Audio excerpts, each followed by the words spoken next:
ಓ ನನ್ನ ಹೃದಯದ ರಾಣಿ ಕವಿತಾ, ನನ್ನ ಮೇಲೆ ಕೋಪನ ನನ್ನಲ್ಲೇ. ನಾನು ಕಾಲೇಜು ಮುಗಿಸ್ಕೊಂಡು ಬರುವುದು ತಡವಾಯಿತು. ನನಗಾಗಿ ನೀನು ಬಹಳ ಸಮಯದಿಂದ ಕಾಯ್ತಿರೆಂಬುದು ಗೊತ್ತು ಪ್ರಿಯೆ. ಅದಕ್ಕಾಗಿ ಪ್ರಿಯೆ ನಿನಗಾಗಿ ಓಡೋಡಿ ಬಂದೆ. ಸತೀಶ್, ನೀನು ಒಂದು ಕ್ಷಣ ತಡವಾಗಿ ಬಂದಿದ್ದಕ್ಕೆ ನನ್ನ ಹೃದಯ ಎಷ್ಟೊಂದು ಚಟಪಡಿಸಿತು ಗೊತ್ತಾ? ನೋಡಿ, ನೀವಿಲ್ಲ ಅಂದ್ರೆ ಬಾಡಿದ ಹೂವಿನಂತಾಗುತ್ತೆ. ಅಂತ ಮಾತನಾಡಬೇಡ ಪ್ರಿಯತಮೆ. ಬಾಲ ಬಿಟ್ಟು ಚಂದಿರ ಇರಲಾರ, ನೇಸರ ಭೂಮಿಗೆ ಬೆಳಕು ಬರುವುದು ಎಂದಿಗೂ ಮರೆಯಲಾರ. ಈ ಸತೀಶ್ನಿಂದ ನಾನು ನೋಡದೆ ಪ್ರತಿದಿನವೂ ಬದುಕಿರಲಾರ. ಓ ಪ್ರಿಯ, ಇನ್ನು ಬೇಸರದ ಮಾತಕ್ಕೆ ನಾನೇ ಬಂದಿರುವೆ ನಿನ್ನ ಹೃದಯಕ್ಕೆ ಬೆಳದಿಂಗಳಾಗಿ.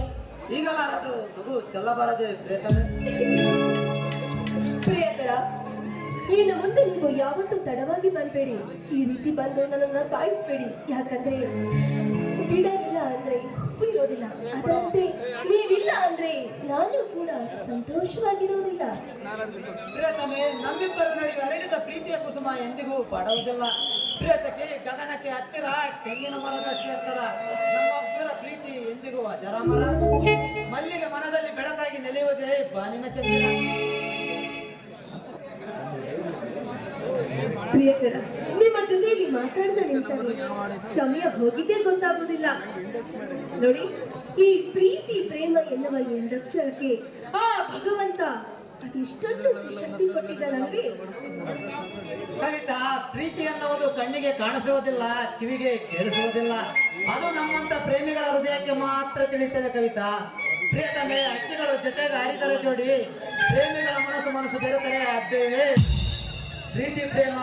ಪ್ರೀತಿಸಿದ ಪ್ರೇಮಿಗಳ ಜೊತೆಯಾಗಿದ್ದರೆ ಮಾತ್ರ ಪ್ರೀತಿ ಅನ್ನುವ ಪದಕ್ಕೆ ಅರ್ಥ.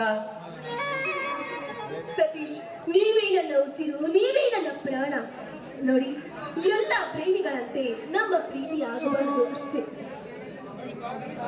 ಕವಿತಾ, ಪ್ರೀತಿ ಒಂದು ಅದ್ಭುತ. ಅದು ನಮ್ಮಿಬ್ಬರಲ್ಲಿ ಎಂದಿಗೂ ಶಾಶ್ವತ. ನೀನು ನನ್ನ ಜೊತೆಯಲ್ಲಿದ್ದರೆ ನನ್ನ ಜೀವನವೇ ವಸಂತ. ನಿನ್ನ ಕಣ್ಣಿನ ಸ್ವಾಗತ, ನನ್ನ ಹೃದಯದ ಬಡಿತ, ಇದೇ ಅಲ್ಲವೇ ಪ್ರೀತಿಯ ಸಂಕೇತ. ಸತೀಶ್, ಕಡಲಿಗೆ ಕೊನೆ ಇಲ್ಲ, ಪ್ರೀತಿಗೂ ಕೊನೆ ಇಲ್ಲ. ಅದರಂತೆ ಈ ಪ್ರೀತಿಯನ್ನು ಸೃಷ್ಟಿಸಿದ ಆ ಭಗವಂತ ಯಾವ ರೂಪದಲ್ಲಿ ಸೃಷ್ಟಿಸಿದ್ದಾನೋ ಯಾರಿಗೆ ಗೊತ್ತು, ನೀವೇ ಹೇಳಿ. ಪ್ರಿಯತಮೆ, ಪ್ರೀತಿಯನ್ನು ಸೃಷ್ಟಿಸುವ ದೇವರು ತಾವರ ಮೇಲೆ ಕುಳಿತಿರುವ ಬ್ರಹ್ಮ. ಶಿರದಲ್ಲಿ ಚಂದ್ರನನ್ನು ಧರಿಸಿದರೆ ಚಂದ್ರಶೇಖರ, ಚೆಂಪು ಚಕ್ರಗಳನ್ನು ನೀಡಿದರೆ ಮಹಾವಿಷ್ಣು, ಸಾಗರದಲ್ಲಿ ತೇಲುವ ನಗುವಂತ ನೇತಿಯ ಮೇಲೆ ಕುಳಿತರೆ ಶ್ರೀಹರಿ. ಅಂತ ದೇವರು ನಮ್ಮ ಪ್ರೀತಿಗೆ ಆಶೀರ್ವಾದ ಇರುವ ತನಕ ನಮ್ಮಿಬ್ಬರ ಪ್ರೀತಿ ಎಂದಿಗೂ ತಿರಸ್ಕರಿಸಿದ ಕವಿತಾ.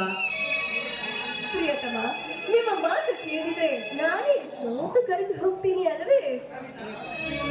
ಕವಿತಾ, ನಿನ್ನ ನಯನಗಳು ಸುಂದರವಾದ ಕಮಲಗಳು, ನಿನ್ನ ನವ್ವಿನ ಅಲೆಗಳು ವೀಣೆಯ ಭುವಿ ನುಡಿಗಳು, ನಿನ್ನ ಮಾತುಗಳು ಸುಂದರ ಸರೋವರಗಳು. ಪ್ರಿಯತಮೆ, ನೀನು ನುಡಿಯುವ ಗೆಜ್ಜೆ ಹೆಜ್ಜೆಗಳು, ಮೋಡದಿಂದ ಕುಣಿಯುತ್ತ ಜಾರಿ ಬರುವ ಮಳೆನಿಗಳು.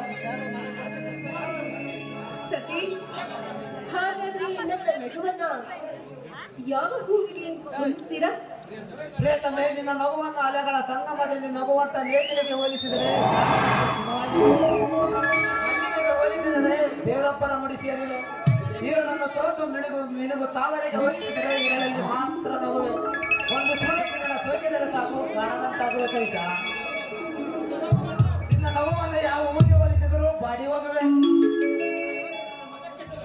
ಅದಕ್ಕೆ ಹಾಗಾದ್ರೆ ನನ್ನ ಮನದ ನುಡಿಯನ್ನ ಯಾವುದಕ್ಕೆ ಹೋಲಿಸ್ತೀರಾ ಹೇಳಿ? ನನ್ನ ಹೃದಯದ ರಾಣಿ, ನಿನ್ನ ಮುದ್ದು ಮಾತುಗಳನ್ನು ಹೊರಗಿಡಿಗೆ ಹೋಲಿಸಿದರೆ ಗಿಳಿಯ ಧ್ವನಿಯಲ್ಲಿ ಮುದ್ದಾಡಿವೆ. ಕೋಗಿಲಿಗೆ ಹೋಲಿಸಿದರೆ ವಸಂತ ಚಿಗುರಿನಲ್ಲಿ ಮಾತ್ರ ಕೂಗುತ್ತಾ ನಡೆದಾಡಿವೆ. ದುಂಬಿಗಳ ಮಧು ಸಾಗರಕ್ಕೆ ಹೋಲಿಸಿದರೆ ಚೈತ್ರದಲ್ಲಿ ಮನೆ ಮಾಡುವ ಕವಿತಾ.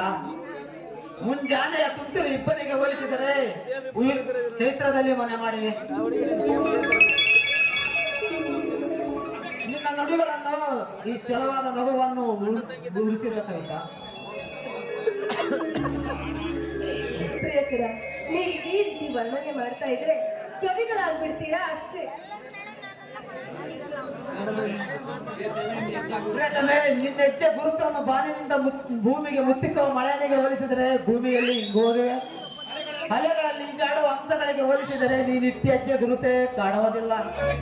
ಅದಕ್ಕೆಂದು ನವಿಲಿನ ನರ್ತನೆಗೆ ಹೋಲಿಸಿದರೆ ನಾಡನ್ನು ಬೆಳಗಿಸುವೆ. ಎಂದಿಗೂ ನಲಿಯುವ ನವಿಲಿನ ನರ್ತನೆಯಲ್ಲಿ ನೀನಿರುವ ಕವಿತಾ. ಏಕೆಂದರೆ ನವಿಲು ಹೆಚ್ಚೆ ಇಟ್ಟ ಜಾಗದಲ್ಲಿ ಹಸಿರು, ನವಿಲು ನಟಿಸಿದರೆ ನಮ್ಮ ಕರುನಾಡ ಭಾರತ ಮಾತೆಯ ಉಸಿರು. ಅಪ್ಪ, ನೀವ್ ಇದೇ ರೀತಿ ವರ್ಣನೆ ಮಾಡ್ತಾ ಇದ್ರೆ ಹಾಗೆ ಕರುಗಳ ಆಗ್ಬಿಡ್ತೀರಾ. ಮುಗಿತೋ ಇದು ಆಯ್ತು. ಸರಿ, ಸಮಯ ಆಯ್ತು. ಸುಂದರ ಸಭೆಯನ್ನು ಕುಹುಕುಹು ಎಂದು ಹೋಗುವ ಕೋಗಿಲಿಗೆ ಒಂದು ಗುಣಗಾನ. ನಮ್ಮ ರಾಷ್ಟ್ರೀಯ ಪಕ್ಷಿಯಾದ ನವಿಲು ನರ್ತಿಸುವ ನರ್ತನ ನಮ್ಮ ಭಾರತ ಭೂಮಿಗೆ ಚುಂಬನ. ಪ್ರಿಯತಮೆ, ನೀನು ನನ್ನ ಆಡಬಾರದ ಒಂದು ಪ್ರೇಮಗಾನ.